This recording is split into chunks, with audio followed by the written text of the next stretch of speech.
Everyone knows the name Al Capone. But what he actually did is even darker than the myths. The St. Valentine's Day Massacre, 1929, 7 men lined up against a wall, gunned down in broad daylight. Capone wanted his rival gang erased, so his men dressed as police officers walked them into a warehouse and opened fire with machine guns. Chicago froze in fear. Capone claimed he was in Florida at the time. No proof ever tied him to the killings. But everyone knew, this massacre turned Capone from a gangster into America's public enemy. Part 2: Running Chicago's bootlegging empire. During Prohibition, alcohol was illegal. Capone made it a gold mine. He controlled illegal breweries, smuggling routes, speakeasies across Chicago. At his peak, Capone was pulling in over $60 million a year. That's nearly $1 billion today. Anyone who refused to pay protection, they didn't last long. Part 3: Extortion and protection rackets. Capone's rule was simple: pay me, or lose your business. Shops that didn't cooperate mysteriously burned down. Owners were beaten. Some vanished. Ironically, Capone also ran soup kitchens for the poor, making himself look like a hero while terrorizing the city behind the scenes.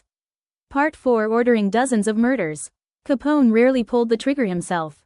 He didn't need to. He ordered hits like business deals, cold, fast, and efficient. Rivals, traitors, even former friends were eliminated. One associate later said Capone once beat a man to death with a baseball bat during a dinner, then calmly returned to his meal. Part 5: Bribing the system. Police, judges, politicians. Capone paid them all. Chicago wasn't just corrupt, it was owned. For years, Capone walked free, untouchable, untouchingly confident. Until the government realized something chilling: they couldn't prove the murders. But they could prove he didn't pay taxes. Part 6: The crime that finally ended him. Not murder, not massacre, not machine guns, tax evasion. The night Al Capone knew he was finished. Everyone thinks Al Capone fell because of taxes. That's not the scary part. The scary part is that Capone knew he was already dead years before the IRS showed up. It's 1931. Chicago. Capone is the most powerful criminal in America, untouchable, untouchably rich, untouchably feared. But late at night, something starts happening. Capone stops sleeping, not because of rivals, not because of cops, because his hands won't stop shaking. He starts forgetting names, then faces, then entire conversations. His doctors tell him it's stress. They're wrong. What Capone doesn't know yet is that a disease he caught in his 20s, one he thought was cured, is slowly eating his brain. And the wildest part? While the FBI is scrambling for evidence, Capone's own mind is betraying him faster than any witness ever could. By the time he's sentenced, the king of Chicago can barely follow the trial. And after prison, the man who once ruled an empire spends his final years talking to ghosts in his mansion, convinced enemies are hiding in the walls. The most feared gangster in America didn't lose to bullets, gangs, or the law. He lost to time, and something already inside him. Al Capone, the most feared criminal in America, was brought down by paperwork. And by the time he went to prison, his mind was already falling apart. Al Capone's prison wasn't the one with bars. Al Capone walks into prison expecting respect. After all, he ran Chicago. He paid guards. He bribed judges. But inside Alcatraz, no one knew his name. No special treatment. No favors. No power. And that's when the real punishment begins. Capone starts talking to himself.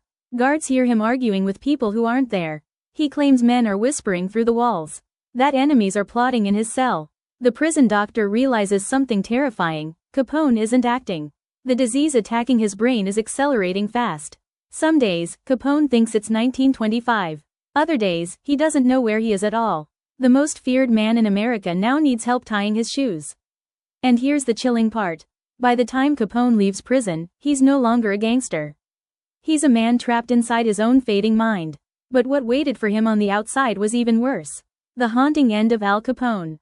Capone is released early, not because of good behavior, but because he's dying. He returns to his Florida mansion with servants, guards, and doctors, yet he's never been more alone. Capone believes intruders are hiding in his home. He screams at shadows. He laughs at jokes no one tells.